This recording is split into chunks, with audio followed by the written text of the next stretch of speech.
பெரிய மாற்றத்தை தர இருக்கிறது. மாறணும் அப்படிங்கிறதுக்காக தான் நம்ம வந்திருக்கிறோம். பயிற்சி மட்டுமே மாற்றக்கூடிய சக்தி படைத்தது, மற்றதுக்கெல்லாம் வந்து மாற்றம் கொடுக்கக்கூடிய சக்தி கிடையாது. டீச்சிங் அப்படிங்கிறதுக்கும் ட்ரைனிங் வித்தியாசம். ஃபினான்ஷியல் ஸ்டெபிலிட்டி, நாலாவது ஃபினான்ஷியல் கான்ஃபிடன்ஸ், அஞ்சாவது ஃபினான்ஷியல் செக்யூரிட்டி, ஆறாவது ஃபினான்ஷியல் இண்டிபெண்டன்ஸ், ஏழாவது ஃபினான்ஷியல் அபண்டன்ஸ்.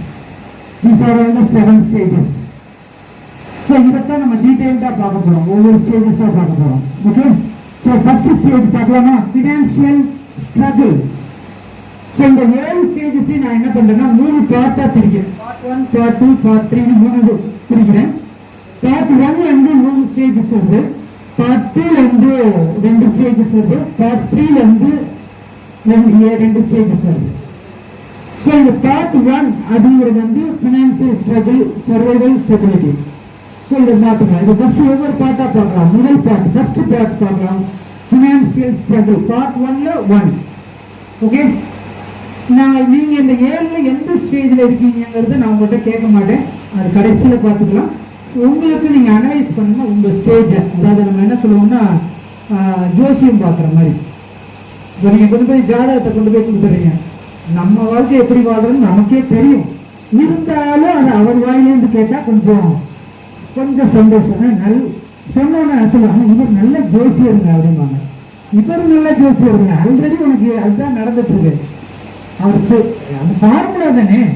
அப்போ ஃபர்ஸ்ட் ஸ்டேஜ் ஃபினான்ஷியல் ஸ்ட்ரகிள் எப்படி இருக்கும் அப்படின்னு பார்க்கலாம். ஃபர்ஸ்ட் அவங்களுடைய make little money, no savings, everyday income. அன்றாடம் நம்ம வந்து வருமானத்தை தினக்கூலின்னு சொல்றாங்க, தின வருமானம், தினம் அவங்களுக்கு வந்து வருமானம் வரணும்.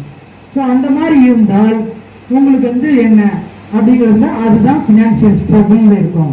சார் நான் வந்து தினம் வருமானம் எதிர்பார்த்துட்டு இருக்கேன் சார் அப்படின்னா அது ஃபர்ஸ்ட் ஸ்டேஜில் இருக்கும் அப்படின்னு அர்த்தம். அது ஏன்னா இவங்க இருக்கக்கூடியது ஃபினான்ஷியல் செக்யூரிட்டியில இருக்காங்க.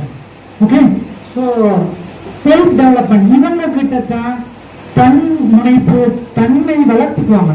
இவங்களை மாதிரி ஆட்களை நீங்க எங்கே பார்க்கலாம்னா இவங்களை வந்து கிளாஸஸ், இந்த மாதிரி பிஸ்னஸ் கிளாஸஸ்க்கெல்லாம் போவாங்க. பிஸ்னஸ் கிளாஸஸ் போகணும்னாவே அது இந்த ஸ்பெஷல்ல வந்தாதான் நீங்க பிஸ்னஸ் கிளாஸ் போக முடியும்.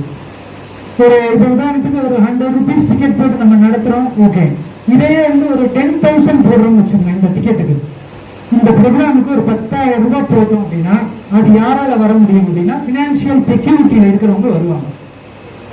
அந்த சார்ஜ் அமௌண்ட் வந்து அவங்களுக்கு மேட்டரே இல்லை, செல்ஃப் டெவலப்மெண்ட் ஆகணுமா இல்லையா. அந்த செல்ஃப் டெவலப்மெண்ட் ஆகிறதுக்கு தயாராக இருப்பவர்கள் பினான்சியல் செக்யூரிட்டிஸ். ஸோ அடுத்ததாக பார்த்தா இன்வெஸ்ட்மெண்ட் கேஷ் ஃப்ளோ. உங்களுடைய கேஷ் ஃப்ளோ வந்து எதுல வந்து கேஷ் ஃப்ளோ ஆகிக்கிட்டே இருக்கோ அதுல தான் இன்வெஸ்ட்மெண்ட் பண்ணுவாங்க. அதாவது தேங்கின குட்டையில போட மாட்டாங்க, ஓடுற நதியில போடணும். ரெண்டும் தண்ணி தான். ஓகே, ஸோ ரெண்டும் தண்ணி தான். ஆனாலும் இன்வெஸ்ட்மெண்ட் நம்ம வந்து கேஷ் ஃப்ளோல வந்து இன்வெஸ்ட்மெண்ட் வந்து பண்ணுவாங்க. ஓகே, ஸோ அடுத்த பாயிண்ட் பார்த்தீங்கன்னா ரகசியங்கள். நாங்கள் பிளான் பண்ணியிருக்கிறது 12. இது 1 தான் இப்போ நீங்கள் பார்த்துருக்கீங்க. 12 ப்ரோக்ராம் வந்து பிளான் பண்ணியிருக்கோம். ஏன்னா அவ்வளோ ஈஸியான விஷயம் இல்லை. ஒரு கிளாஸில் இது எந்த மாற்றமும் 1 வருஷம் ஆகும். 12 மாதம் நம்ம எடுத்துக்கலாம் உங்கள் மாற்றத்தை கொண்டு வர்றதுக்கு, உங்கள்கிட்ட கொண்டு வரது. சார் வந்து சொல்லும்போது ஒரு 5 மாதம் 5 வருடம் 5 வருடத்தில் நான் ரிசல்ட் கொடுக்குறேன். நம்ம 1 வருஷத்தில் ரிசல்ட் கொடுக்கலாம் கமிட்டடாக இருந்தால். அப்படிங்கிறதுக்காக என்னென்னலாம் இந்த பாயிண்ட்ஸ் அப்படின்னா, இந்த பயிற்சிகள் மூலம் உங்களுடைய நிலைப்பாடு வந்து அப்கிரேட் ஆகும். ஒருவேளை நீங்கள் இந்த கிளாஸை மிஸ் பண்ணீங்கன்னா உங்கள் ஸ்டேஜ் அப்கிரேட் ஆகுமாங்கிறது தெரியாது. இரண்டாவது, உங்களுடைய மைண்ட் செட்டை ஹெல்த்தியாக நீங்கள் வச்சிருக்க முடியும். ஏன்னா நான் ஏற்கனவே சொன்ன மாதிரி ரிச் மைண்ட் செட் இருந்தால் தான் நீங்கள் ரிச் ஆக முடியும். வெளியில் நீங்கள் சுற்றி வரும்போது உங்களுடைய rich mind set poor mind set ஆகிறதுக்கான நிறைய சூழ்நிலைகள் உங்களை சுற்றி இருக்குது. ஸோ அப்போ இந்த மாதிரி ஒரு அரங்கத்துக்குள்ளார ஒரு rich mind set people assemble ஆகும்போது உங்களுடைய மைண்ட் செட் வந்து ஹெல்த்தியாக மாற்ற முடியும். ஓகே, ஸோ அடுத்ததாக பார்த்தோம்னா business growth in your field. உங்களுடைய ஃபீல்டில் இருந்து பிஸ்னஸ் க்ரோத் வரும். ஏன்னா அந்த மைண்ட் செட் வரும்போது உங்களுடைய பிஸ்னஸ் க்ரோத் வரும். அடுத்து personal and your team growth. நீங்கள் ஒரு குழுவாக நீங்கள் இயங்குறீங்கன்னா உங்கள் குழுவுடைய வளர்ச்சிக்கும் உங்களுடைய தனிப்பட்ட வளர்ச்சிக்கும் இந்த வகுப்புகள் வருகின்ற வளமாகும் ரகசியங்கள், மிச்சம் இருக்கிற ரகசியங்கள் பயன்பெறும் அப்படின்னு சொல்லிட்டு. So We believe in teamwork, we believe in partnership, and that's our goal. Thank you so much. Thank you. Thank you. Thank you so thank you so much. So எல்லாருமே சார் வந்து 7 ஸ்டேஜஸ் சொன்னாரு.